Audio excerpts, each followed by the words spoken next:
o que a ciência sabe realmente e que nós desconhecemos. Então, essa apresentação, ela mostra, primeiro, a variabilidade do clima nos últimos 420 mil anos do planeta Terra, mostrando que sempre esteve quente ou frio. Passamos depois, então, para a perspectiva da tendência do clima para esses próximos 10, 15 anos, que não é de aquecimento, e sim de resfriamento. Vamos comentar também sobre os modelos de clima, que são códigos ou programas de computador, que na realidade não representam os processos físicos que controlam o clima global, e esses modelos não conseguem reproduzir o clima atual. Tal forma que fica muito difícil acreditar no que eles estão prevendo para daqui a 100 anos. Ou 12 anos, como foi dito, que temos até 2030 para evitar que o planeta entre em colapso. E o último bloco, então vamos falar exatamente sobre o papel da Amazônia no clima global. Então, as pesquisas feitas na estação de Vostok, na Antártica, utilizando cilindros de gelo, mostram, um parênteses, no último 1 milhão de anos, os geólogos dizem que a Terra passou por 9 glaciações. Cada glaciação dura aproximadamente 100 mil anos, e são interrompidas por períodos mais quentes, que duram da ordem de 10 a 12 mil anos, como este que nós estamos vivendo agora, o chamado Holoceno. Então, essa pesquisa na Antártica mostrou que nas últimas eras glaciais, os interglaciais de 130 mil, 240 mil e 320 mil anos atrás, as temperaturas foram entre 6 a 10 graus centígrados mais elevadas do que o presente. O Homo sapiens provavelmente tem da ordem de 160 mil anos. Já passou por um período mais quente, como também passou por um período mais frio, no cume dessa última era glacial, há 15 mil anos atrás, as temperaturas estavam 10 graus abaixo do que está hoje. E o Homo sapiens, sem a tecnologia que temos hoje, conseguiu sobreviver, tanto assim que nós estamos aqui. Não é? Então, a Terra já esteve mais quente sem a presença do homem e sem sua interferência de suas atividades. Nos últimos 10 mil anos, aqui a gente pode resumir a história da nossa civilização. Cerca de 8 mil anos atrás, o chamado ótimo do Holoceno, as temperaturas estavam aí da ordem de 2 a 2,5 graus acima do que está hoje, e a agricultura deixou de ser nômade e passou a ser uma agricultura fixa na região da Mesopotâmia, tá? Hoje o Iraque. Há 3.500 anos atrás, há um período também quente, chamado período Minoano. Os minoanos eram uma civilização que viviam aqui na ilha de Creta e que depois foi destruída pela erupção do vulcão Santorini. Eles prestavam, por exemplo, serviços para os egípcios, eram muito excelentes artesãos, e a civilização egípcia cresceu nesse período quente. Mais tarde, o período romano quente, entre 400 a.C. até 300 depois de Cristo, que permitiu aos romanos, então, dominarem toda a Europa, desde o Oriente Médio até a Escandinávia e a costa norte da África, porque estava quente, a agricultura era pujante, todo mundo tinha o que comer e não tinha nem que se preocupar com os romanos presentes. Tá? Voltou a esfriar e entre 900 depois de Cristo e aproximadamente 1250 houve um novo período quente chamado medieval quente, que deu origem ao Renascimento. E também muita riqueza na época, que permitiu, por exemplo, o início da construção das grandes catedrais. Né? Todas as grandes catedrais europeias são do início desse período quente, 900 a 1250 anos. Notre-Dame de Paris, que infelizmente sofreu esse acidente algumas semanas atrás, é de 1100. Então, era um período muito pujante, graças ao fato do clima estar quente.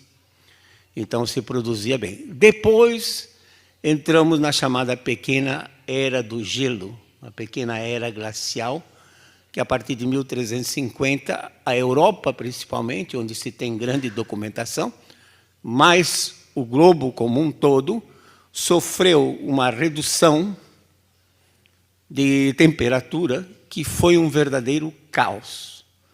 Por exemplo, a peste negra graçou na Europa.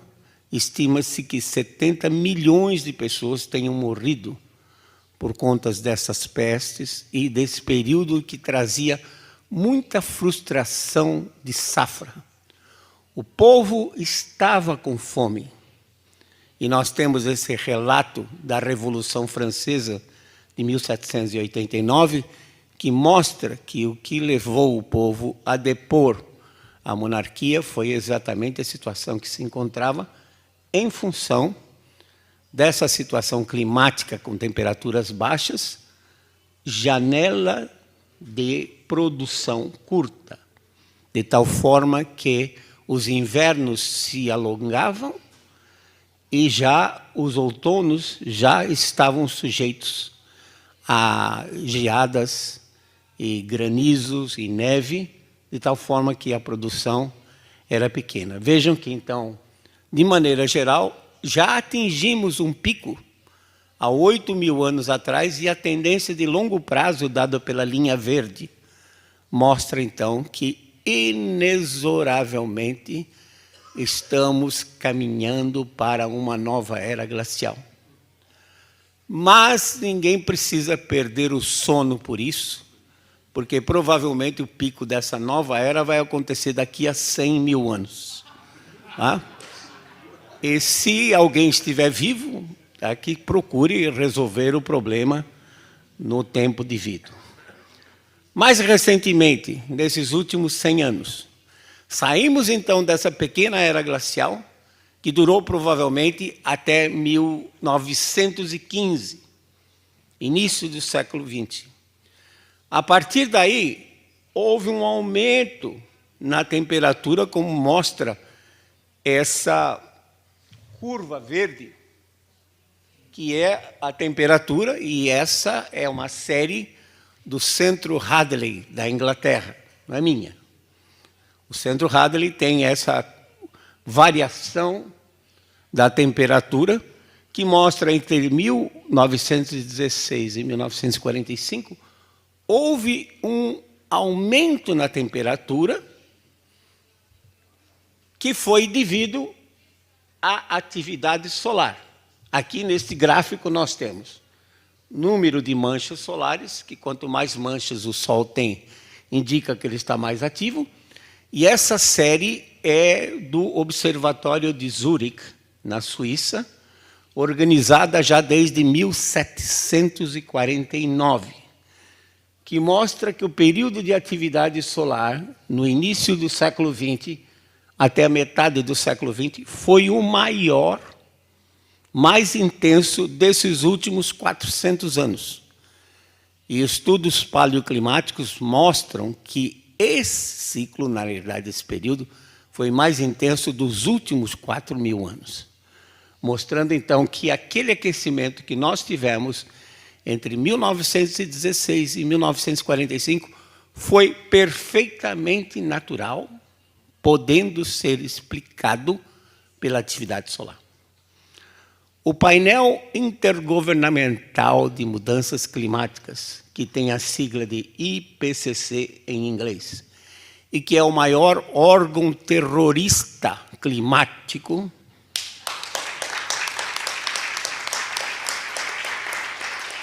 patrocinado pela ONU, quis atribuir ao homem esse aumento entre 1916 e 1945, mas depois percebeu que as emissões de gás carbônico eram muito pequenas e que não justificavam, assim deixaram fora. Como eles fazem, o que não interessa, eles deixam fora. De 1946 a 75, notem que houve um resfriamento global.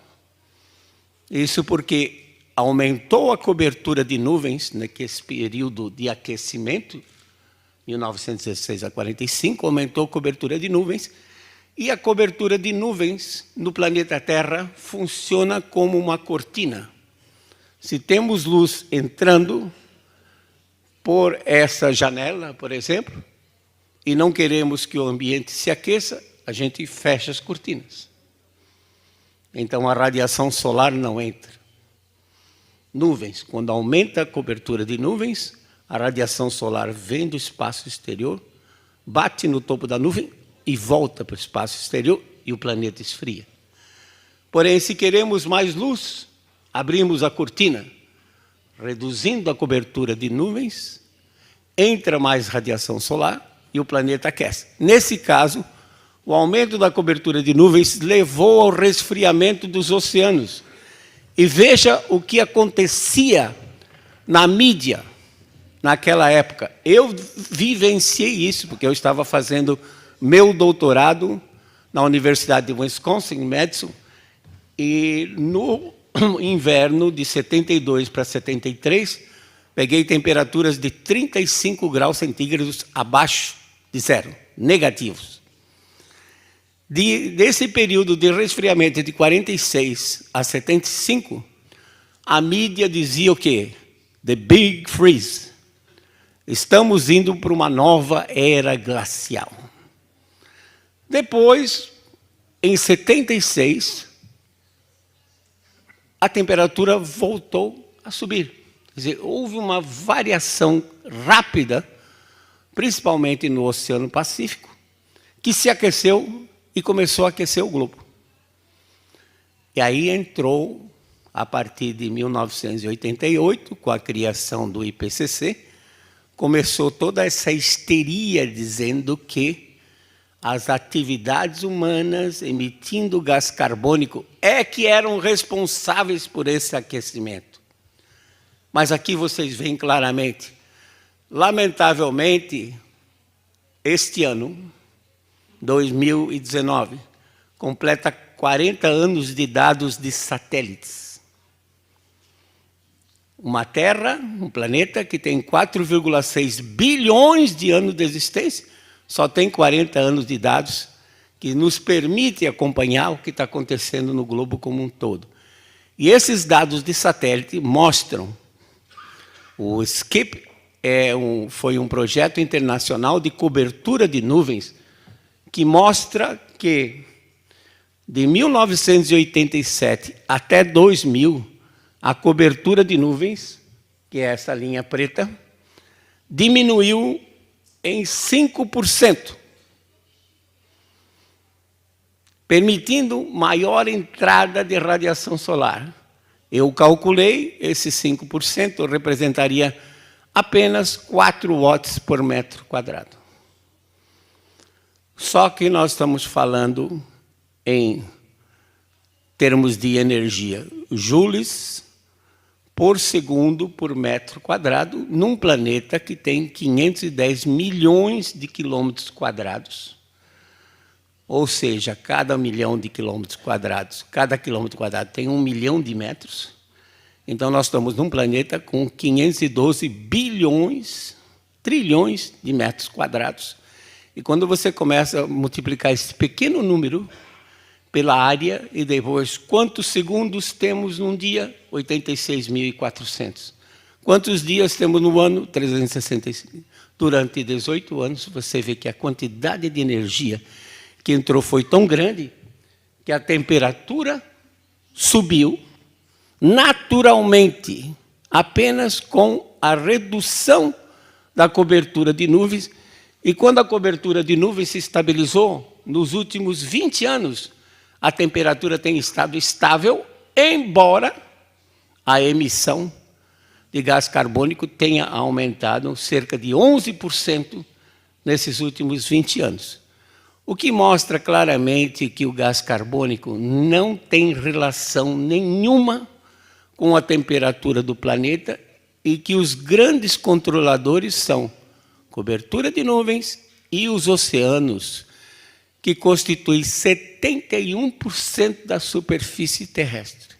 Aliás, é um planeta que tem um nome errado. Como vou chamar de planeta Terra, um planeta que só tem 29% de continentes e 71% de água? Devia ser um outro nome para esse planeta. Vejam, então, que os dados de satélite mostram que a temperatura tem estado estável, às vezes um pouco elevada, com esses picos que são relativos ao chamado fenômeno El Niño. Vocês se recordam que El Niño é um fenômeno oceânico, ocorre no Pacífico, em que as águas do Pacífico tropical ficam superaquecidas. Não sabemos qual é a causa disso, mas sabemos diagnosticar, constatar.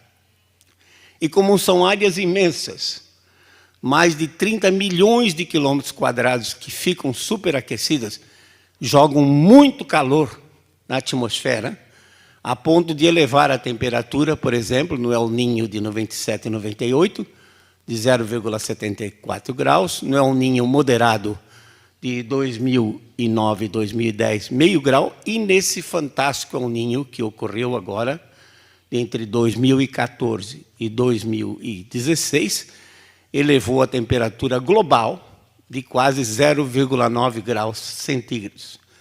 Se nós retirássemos esses El Niños dessa série, nós veríamos que a temperatura praticamente estaria estável, de tal forma que as atividades humanas não interferem com o clima global. E o que a gente vê, por exemplo, o Oceano Pacífico, mostra que, pela cor vermelha, acima do zero, o Oceano Pacífico, que constitui 35% da superfície terrestre. Recordo, somados todos os continentes juntos, temos 29%. O Oceano Pacífico sozinho, 35%. É maior do que todos os continentes juntos. O Oceano Pacífico, então, é um dos grandes comandantes do clima global. De 1916 a 45, o Oceano Pacífico ficou mais aquecido. Depois de 46 a 75, esfriou, que levou a mídia a dizer que íamos para uma nova era glacial. A partir de 76, o Pacífico voltou a aquecer. Provavelmente até 2005, ainda não temos certeza se é 2004, se é 2003, estou dizendo 2005, e agora, a partir daí, temos o El Niño de 2015 e 2016, e a partir daí, há uma tendência do Pacífico se resfriar. Então, afirmações que estão, por exemplo, no instrumento Labores, dizendo que a primeira preocupação é com o Ártico, que está derretendo. Depois vem a Amazônia. E o Ártico? Estaria derretendo? Esses dados, tudo aqui está baseado em dados, não existe modelo. Esses dados de um sistema de boias, chamado ARGO, A-R-G-O, são boias inteligentes, porque o custo de se fazer pesquisa nos oceanos é muito caro. Um navio, sua tripulação e tudo mais. Então, os cientistas desenharam uma boia inteligente que ela se aprofunda até 2.000 metros de profundidade, se desloca com as correntes marinhas e, no 10º dia, ela muda sua estrutura, adquire flutuabilidade e sobe fazendo perfil de temperatura e de salinidade, chega na superfície, transmite para o satélite e afunda novamente para um novo ciclo de 10 dias. Essas boias estão dizendo que o Oceano Atlântico Norte, em 2006, estava com 9 graus centígrados em média, e que 10 anos depois, 2016, está com 7,5 graus. Então, quando houve aquele degelo, em 2006, 2007, na realidade, o Ártico estava mais quente por conta do transporte de calor pelas correntes marinhas. Temos 2 correntes principais no hemisfério norte, uma do lado da Ásia, chamada corrente de Kuroshio, e a outra do lado do Atlântico, chamada corrente do Golfo. Vossa Eminência, muito bem, ouviu sempre falar da Gulf Stream, né? Da corrente do Golfo. Essa corrente, então, ela leva o calor da região tropical, transporta o calor em direção ao Polo Norte, que o Ártico é fechado, né, geograficamente. Então, essa corrente, esse calor é jogado na corrente do Atlântico Norte, entra no Ártico, num iceberg. 10% está fora e 90% está submerso. Quando a água mais quente entra, derrete parcialmente a parte submersa, já não é mais 90%, é 87%, 85%, e com isso desestabiliza o sistema de tal forma que o que vocês veem aqui é o iceberg desmoronando e não derretendo, se transformando em água. Note que em cima do continente, apontada ali por aquela flecha amarela, a neve continua exatamente do mesmo jeito que está.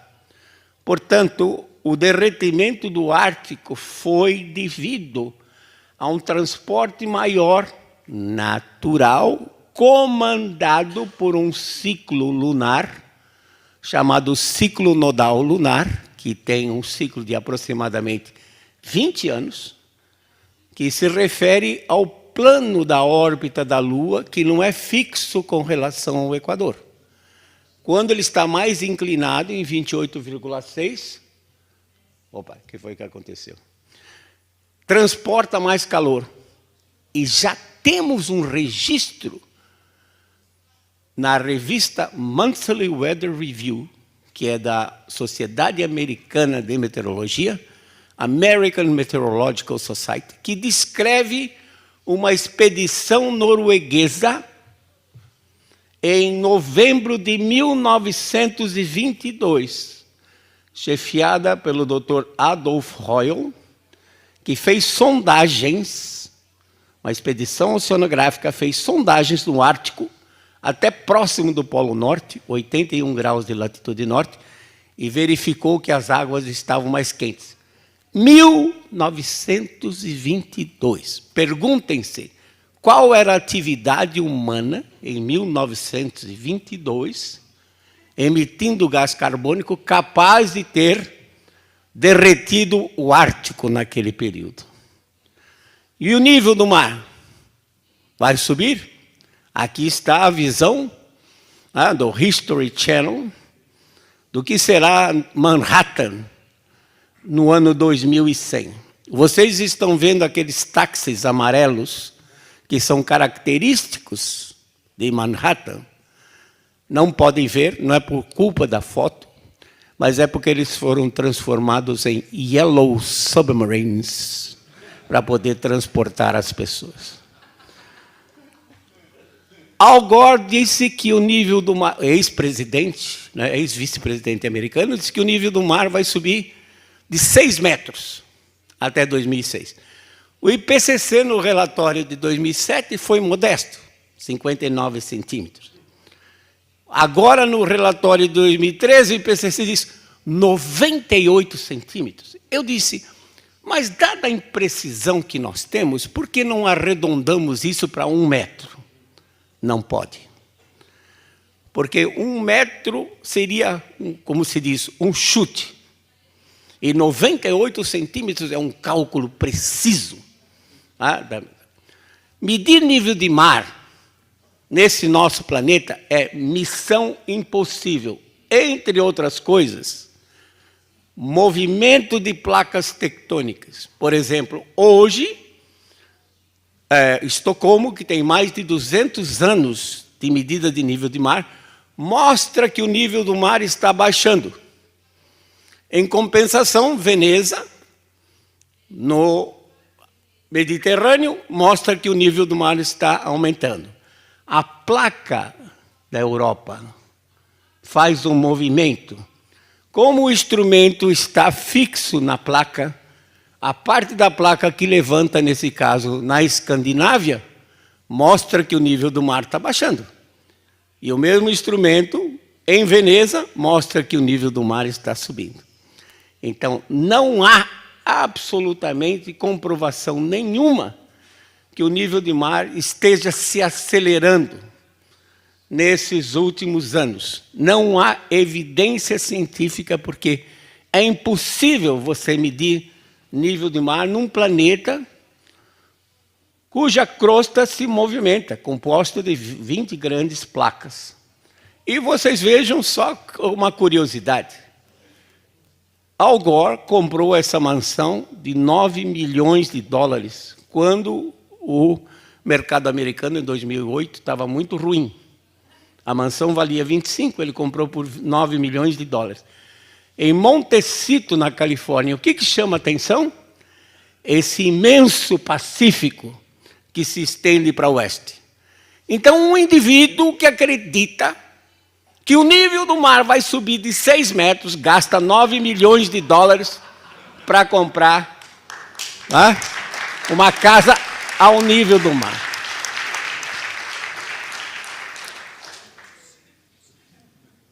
Qual a origem de toda essa visão catastrófica, dizendo que o homem está destruindo o planeta? Modelos de clima. O que são modelos de clima? São meros códigos de computador que não conseguem reproduzir o clima global, em particular, nuvens e chuva. Como nós vimos, nuvens é muito importante para controlar a entrada da radiação solar. Também não tem transporte de calor, que levaria o degelo do Ártico, como também não reproduzem os El Niños. E como é que a gente representa esses modelos num computador? Porque o computador ele não tem a ideia do contínuo. Nós podemos traçar num quadro uma reta. O computador não sabe o que é isso. Eu tenho que colocar pontos. Então, ele vai interpretar aquela sequência de pontos como se fosse uma reta. Para isso, a gente cria uma grade em torno do planeta, latitude e longitude, e também em vários níveis na atmosfera. E os dados são introduzidos em cada ponto de grade.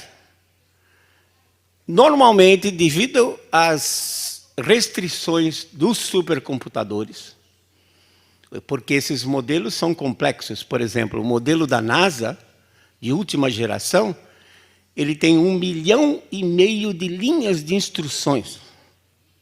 É difícil resolver isso, são complexos, mas não quer dizer que eles acertem. Os dados são introduzidos em cada ponto de grade. Atualmente, em geral, os modelos entre um ponto e outro têm 100 quilômetros de distância. Pela teorema da amostragem, eles só conseguem resolver fenômenos 2 vezes o tamanho da grade. Ou seja, qualquer fenômeno abaixo de 200 quilômetros, o modelo filtra. E não tem ideia do que seja. E os processos de formação de nuvens, vocês têm essa percepção? São locais. Às vezes está chovendo aqui, e no quarteirão ali um pouco para frente já não está chovendo. Os processos de formação de nuvens de chuva são pequenos, de tal forma que o computador, entre dois pontos, não sabe o que está acontecendo. Por isso, os modelos sempre vão errar em suas previsões, porque eles não conseguem resolver esses problemas que nós chamamos subgrade. Todos os processos físicos que ocorrem inferior ao tamanho da grade do modelo são excluídos, e chuva e nuvens é o principal deles no que se refere ao controle. Então, só como exemplo, na costa da América do Sul, nós sabemos, as observações indicam que, em geral, aquela região, em cima da corrente de von Humboldt, por exemplo, 70% do tempo está coberto com nuvens. Vejam, vários modelos, alguns não chegam nem a reproduzir, a dizer que tem 30% de nuvens. Portanto, os modelos não conseguem reproduzir a cobertura de nuvens, que é essencial. Modelo é bom? Então vamos fazer um teste. Eu tenho aqui os dados do aquecimento que ocorreu de 1916 a 1945. Dados registrados. Vamos ver se os modelos conseguem reproduzir isso que já foi observado. Olha, parece o que nós chamamos de um espaguete, né? Cheio de fios. Um modelo, por exemplo, esse vermelho, diz que a temperatura entre 1916 e 1945 era, em média, entre 15 e 16 graus.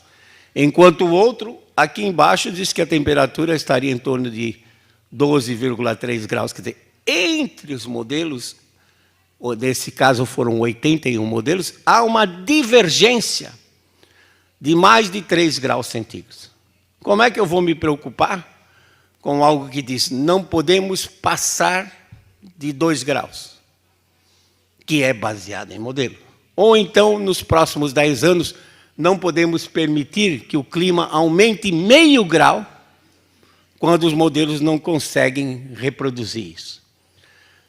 Muitas vezes o que eles fazem, ajustam os modelos, dado um período, fazem com que o modelo reproduza aproximadamente o que foi observado e depois rodam o modelo para frente. Nesse caso, também do IPCC, ou comparação de modelos, a número 5, que fez parte do relatório de 2013, pelos modelos, 2015, o ano de 2015, já deveria estar com uma temperatura de 0,6 graus acima do que as observações feitas por satélite e radiosondas mostram. Radiosondas são aqueles pacotes que sobem em balõezinhos e vão medindo. Então, vocês veem que o modelo não só não consegue reproduzir já climas passados, que nós temos evidência, como também não consegue, ao projetar, manter-se próximo da realidade. Eles tendem a superaquecer o planeta, por conta que os modelos, como pode ser visto aqui à esquerda, eles tendem a aquecer os oceanos. E como os oceanos constituem 71% da superfície terrestre, os modelos aquecem o planeta. Já a realidade ali, observado entre 1982 e 2013, mostra que os dados mostram que estava frio ao longo da costa das Américas, temperatura normal na maior parte do Pacífico e só um pouco mais aquecido do lado do mar do Japão e da Austrália e Indonésia. Quer dizer, se os modelos não conseguem reproduzir a temperatura dos oceanos, como os oceanos constituem a maior parte do planeta, então eles tendem a superaquecer o clima, e isso faz com que essas projeções feitas para modelos, para 2040, 2070, 2100, não sejam confiáveis. Então, nós não podemos absolutamente, por exemplo, prever uma catástrofe amazônica de inflection point, o ponto de não retorno, baseado em cima desses modelos que não conseguem reproduzir o clima atual. E nem conseguem prever, às vezes com um mês de antecedência, o que vai acontecer. Por exemplo, fato real, modelos de clima não previram o inverno nos Estados Unidos neste ano, em que a temperatura na região de Chicago chegou a 40 graus negativos e fez com que toda aquela região do Corn Belt, do milho, e estados que plantam soja, como Indiana, Ohio, ficasse com solos congelados e logo depois recebessem chuvas torrenciais, que fez com que, então, os agricultores não pudessem plantar. Atrasaram o plantio durante 3 semanas e agora estão rezando para que não haja nenhuma geada forte agora nesse mês de outubro ou nevasca que venha a impedir a colheita da soja e do milho. Modelos não conseguiram prever essa situação para os agricultores americanos. Como é que eu vou ter confiança no que estão prevendo para 2100? Aliás, é até fácil, né, de prever para 2100, porque até lá vai estar todo mundo morto, ninguém vai cobrar de ninguém, e o dinheiro já foi gasto, né? Não vai ninguém para a cadeia, né? Infelizmente. E o que pode acontecer nesses próximos anos? Resfriamento global. Por quê? Primeiro, o Sol é a nossa principal fonte. Vocês viram esse gráfico antes e mostra, então, a atividade solar. Notem que a cada 100 anos, como aqui está escrito o mínimo de Dalton, no início do século XIX, o Sol entrou num mínimo de atividade. Posteriormente, no início do século XX, o Sol de novo entrou num mínimo de atividade. Então, superimposto a esse ciclo de 11 anos que é comum no Sol, existe um ciclo maior de cerca de 100 anos. E os físicos solares dizem que esse próximo ciclo, que começa agora, 2019, vai ter um mínimo de atividade que pode ser até inferior ao que ocorreu há 200 anos atrás. O efeito não é direto, não reduz a radiação solar. O que acontece é que o campo magnético do Sol fica mais fraco. E esse campo magnético nos protege das partículas de alta energia que vêm do espaço exterior, resultantes da explosão de estrelas supernovas. Quando o campo magnético solar enfraquece, a Terra fica sujeita a um bombardeio maior dessas partículas de alta energia e, de acordo com um físico dinamarquês chamado Henrik Svensmark, em laboratório, essas partículas aumentam a cobertura de nuvens. Indiretamente, aumentando a cobertura de nuvens, reduz a entrada de radiação solar. Então, o enfraquecimento do campo magnético solar levaria, com a cobertura de nuvens aumentada, uma redução da entrada de radiação e o resfriamento dos oceanos. Então, o que foi que eu fiz? Eu peguei dados de 1999 a 2018, esses últimos 20 anos, e subtraí daquele dado aquele período em que os oceanos estavam mais quentes, 1976 a 98. Olhem a linha do zero, representada pela seta azul, onde está, que mostra claramente que nesses últimos 20 anos, a região próxima das Américas, até praticamente a linha da data, o Pacífico já está esfriando. E como ele é, digamos, o grande comandante do clima global, como aconteceu naquele período de 1946 a 75, Então, a tendência desses próximos anos é de resfriamento. A Europa também vai sofrer com isso. Esses dados já do ano passado mostram um resfriamento do Atlântico Norte. Como vocês viram naqueles dados, de 2006 para 2016, houve um resfriamento de 1,5 grau no Atlântico Norte. Isso é ruim, porque o vento, o ar passa por cima das Américas, passa por cima do Oceano Atlântico e vem para cima da Europa. Então, se o Oceano Atlântico estiver mais frio, vai trazer ar mais frio e ar mais seco, e com isso a Europa também vai sofrer com invernos mais longos, uma frequência de inverno maior. E vocês viram, já desde o início, que clima frio é ruim para a humanidade. Se São Pedro me desse a chave e dizer assim, professor Molhon, o senhor quer virar para clima quente ou clima frio? Eu viraria para o clima quente, porque a história mostra que a humanidade sempre progrediu com climas quentes. O clima frio é ruim. Por exemplo, a Inglaterra mantém uma estatística de número de excesso de mortes de pessoas acima de 65 anos, que mostra que todo inverno rigoroso morrem 40 a 50 mil pessoas idosas, a mais do que o normal, quando comparado com o restante do ano, devido ao problema da calefação. Então, na Europa, a energia elétrica está custando muito mais caro, fica difícil a calefação e, principalmente, os idosos sofrem com isso. E a Amazônia? Muito bem. Novamente, nós lançamos a mão de números, porque contra números não há argumentos. Nós colocamos uma caixa virtual em cima da Amazônia, com paredes norte, sul, leste e oeste, e uma tampa para não escapar umidade nenhuma, a 8 quilômetros de altura.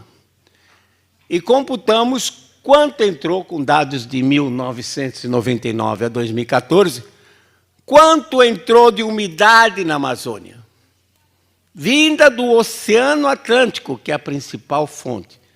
E quanto saiu? Então, aqui estão os valores do fluxo médio saído da Amazônia, ou vindo do norte, e indo para o centro-oeste e o sudeste do Brasil. Porque o documento, Instrumentum Laboris, diz que a Amazônia é responsável pela distribuição das chuvas no restante da América do Sul. Mentira!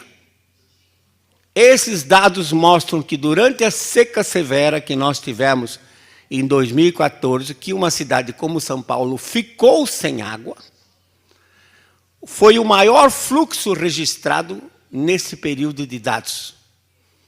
Então, não faltou umidade vinda, faltou um mecanismo capaz de transformar aquela umidade em chuva, que não existia, e que depois eu posso entrar em detalhes para quem queira saber. Mas não houve falta de umidade, portanto, o desmatamento da Amazônia, que, como foi bem dito aqui, não é do bioma amazônico. Existe, por causa de incentivos fiscais, uma região chamada Amazônia Legal, que é de 5,2 milhões de quilômetros quadrados. Mas nessa região Amazônia Legal, no Brasil, apenas 65% é bioma amazônico. Os outros 35% são floresta de transição, cerradão e cerrado, e são essas que estão sob a pressão antrópica. E nessas é que você vê fogo. Conforme Sua Alteza falou aqui, é impossível você queimar floresta na floresta tropical chuvosa, porque chove 330 dias por ano. Você não consegue queimar, está sempre úmido. O pior ano, da pior seca que nós tivemos ultimamente no centro-oeste e no sudeste, não foi por falta de umidade, mas sim de um mecanismo capaz de transformar isso. Então, em números redondos, números aproximados. Entra do Oceano Atlântico 500 mil metros cúbicos por segundo. Veja, 500 milhões de litros na forma de umidade entram. Na floresta, em cima da Amazônia, 80% disso, 400 mil, são convertidos em chuva. 100 mil passa direto. Dos 400 mil que são convertidos em chuva, 200 mil metros cúbicos por segundo sai pelo rio, devolvido para o Oceano Atlântico. E os outros 200 mil são reciclados pela evapotranspiração das árvores, de tal forma que, somado os 100 mil com os 200 mil da evapotranspiração, que é o número 4, teremos, então, um fluxo de saída para o sul e sudeste de 300 mil metros cúbicos por segundo. Um raciocínio físico simples mostra, então, que a Amazônia, o desmatamento, não interfere na distribuição da chuva. Nós podemos raciocinar por um método matemático que se chama raciocínio por absurdo. Se a região amazônica fosse fonte de umidade, ao longo desses 15 mil anos que terminou a última era glacial, ela já teria virado um deserto. Por outro lado, se acumulasse mais água na Amazônia, ao longo desses 15 mil anos ela teria virado um lago. Como ela está estável, então implica que a Amazônia não interfere na hidrologia da América do Sul. A floresta não é fonte de umidade. Uma árvore não produz água. Ela apenas recicla a água que estava no solo da chuva anterior. A árvore não produz água. Floresta não produz água. A água vem do Oceano Atlântico, na forma de umidade.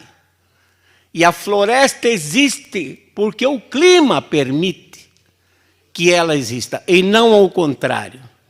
Não é a floresta que condiciona o clima, mas sim o clima permite a existência.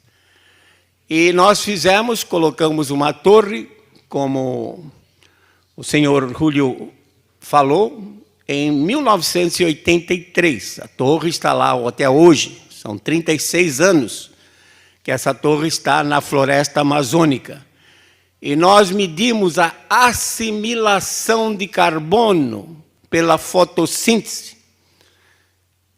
Pelas medidas que se tem, então, dessa torre na Amazônia Central, estima-se que a floresta absorva, se eu generalizar isso para os 550 milhões de hectares, metade do que o homem joga na atmosfera. 4,5 gigatoneladas de carbono por ano. O homem joga 9. Mas, atenção, estima-se que as fontes naturais, oceano, solos e vegetação, emitam para a atmosfera 200 bilhões de toneladas de carbono por ano. Esse número amarelinho aqui embaixo, à esquerda. Quando a incerteza nesses números é 20% para cima, 20% para baixo. 40 bilhões de toneladas para cima, 40 bilhões de toneladas para baixo. Quer dizer, eu não sei se são 240 bilhões ou não sei se são 160 bilhões. A barra de incerteza hoje é 80 bilhões de toneladas. E o homem só coloca 9. Então, acabou meu tempo. Então, vocês veem que, na realidade, a Amazônia absorve por fotossíntese, sim, uma parte. Mas mesmo as emissões humanas são irrisórias comparadas com, quer dizer, 10% do valor da incerteza e praticamente 4% do valor do que nós acreditamos que sejam os fluxos naturais. Disse que a Amazônia é responsável pelo clima do mundo. De fato, quando você tem condições normais, aquela primeira tira de cima, mostra que há uma formação de nuvens e, consequentemente, calor é colocado na atmosfera e transportado para lá. Porém, num ano de El Niño, ocorre o contrário. Quer dizer, se a Amazônia fosse realmente responsável por essa circulação, também existiria nos anos de El Niño. E mostra que não, que essa fonte é intermitente e que o clima global é que comanda, inclusive, a Amazônia. Então, para terminar, já que o Júlio está me pressionando aqui, lembrar que clima varia por causas naturais. Eventos extremos, tempestades e secas, sempre ocorreram no passado com o clima mais quente, o clima mais frio. Como a população aumenta, então nós temos que planejar melhor e nos adaptar a essa situação. Aquecimento global é um mito, para não dizer uma farsa. O homem não tem condições de mudar o clima. O CO2 não é um gás venenoso, não é um gás tóxico. O CO2 é o gás da vida. Se ele não existisse, não existiriam plantas. Sim, mas eu não sou vegetariano, não sou vegano. Eu sou vegetariano de segunda ordem, ou seja, só como costela, entrecote, etc. Mas para chegar ao nível de entrecote, o boi tem que comer capim. Então, é muito importante o CO2. Então, quanto mais CO2 tiver neste planeta, maior vai ser a produtividade. A fotossíntese vai ser muito mais acelerada e reduzir as emissões, como quer o Acordo de Paris de 2015, é inútil. Eles querem um fundo de 100 bilhões de dólares por ano para reduzir as emissões. Como se eu nem conheço as emissões naturais com a precisão que seria necessária? Então, joga esse dinheiro para reduzir as emissões e basta um El Niño aquecendo as águas para emitir praticamente o que o homem leva para emitir em meio ano. Um El Niño, basta. Enquanto nós estamos cheios de problemas sociais, né? A miséria no mundo, 1,5 bilhão de pessoas que não têm o que comer, muitos sem acesso à eletricidade, a saneamento básico, estão pensando em gastar 100 bilhões por ano para reduzir algo que nem dá para comprovar, que a variabilidade natural é muito grande. Próximos 10, 12 anos, no mínimo, resfriamento global. Vai haver uma frequência maior de invernos, principalmente nas regiões fora dos trópicos. Brasil também sofre, os estados do sul, até Minas Gerais e Mato Grosso, sofrem também com esse resfriamento. Argentina, Uruguai e a Europa, a Ásia e os Estados Unidos vão sofrer mais situações parecidas com esse ano, nesses próximos 10, 12 anos. Lembrar que a floresta não produz água, apenas recicla a água da chuva de tal forma que, se não chover, não tem água para reciclar. Aliás, a física leva-nos à conclusão seguinte: quando o vento vem em cima do oceano, o oceano é uma superfície lisa. Ele encontra a atmosfera, a floresta é uma superfície rugosa. É como se fosse um carrinho elétrico andando em cima de um piso liso, de uma cerâmica, e sobe para cima de um tapete. Ele dá aquela parada. A mesma coisa acontece com o vento. Vento nos baixos níveis, em cima do oceano, é acelerado, entra para cima da floresta, dá aquela brecada, e parte disso se transforma em convecção, movimento vertical. Se eu retirar a floresta, uma hipótese absurda, que ninguém defende a retirada da floresta, mas se eu retirar a floresta, a superfície vai ficar mais lisa, o vento vai se acelerar nos baixos níveis e vai haver maior transporte de umidade para o centro-oeste e para o sudeste. Assim que, na realidade, a floresta é um empecilho para as chuvas e não o contrário. Então, o desmatamento absolutamente não interfere. E um ponto importante, confundem mudanças climáticas com conservação ambiental. A conservação ambiental não tem nada a ver com o clima. Ela é de extrema necessidade para o ser humano. Temos um planeta vizinho, planeta Vênus, mais ou menos perto, mas a temperatura de superfície é 470 graus centígrados, acima de zero, positivo. Convenhamos que muito quente. Não há cerveja no mundo capaz de baixar isso. Por outro lado, se vamos a um outro planeta também próximo, Marte, temperatura 52 graus negativos. Não tem oceanos, não tem praias. Fica muito difícil. Nem oxigênio tem, fica difícil viver num planeta. Então vamos conservar esse nosso planeta, porque aí a gente consegue, já conhece, fica mais barato a gente viver aqui. Então, a conservação é uma necessidade da sobrevivência da espécie humana no planeta, mas é independente. Se aquecer 5 graus, como Al Gore quer que aqueça, vai ter que conservar. E se esfriar, como eu acho que vai esfriar nesses próximos anos, também tem que conservar. Então, não se pode confundir conservação ambiental com mudanças no clima. E vamos lembrar das palavras de Francis Bacon, que é muita pretensão o homem achar que ele pode mudar o clima. Nós não podemos comandar a natureza. Nós podemos apenas nos adaptar a obedecer o que ela nos impõe. Muito obrigado. Desculpe de ter passado um pouquinho de tempo.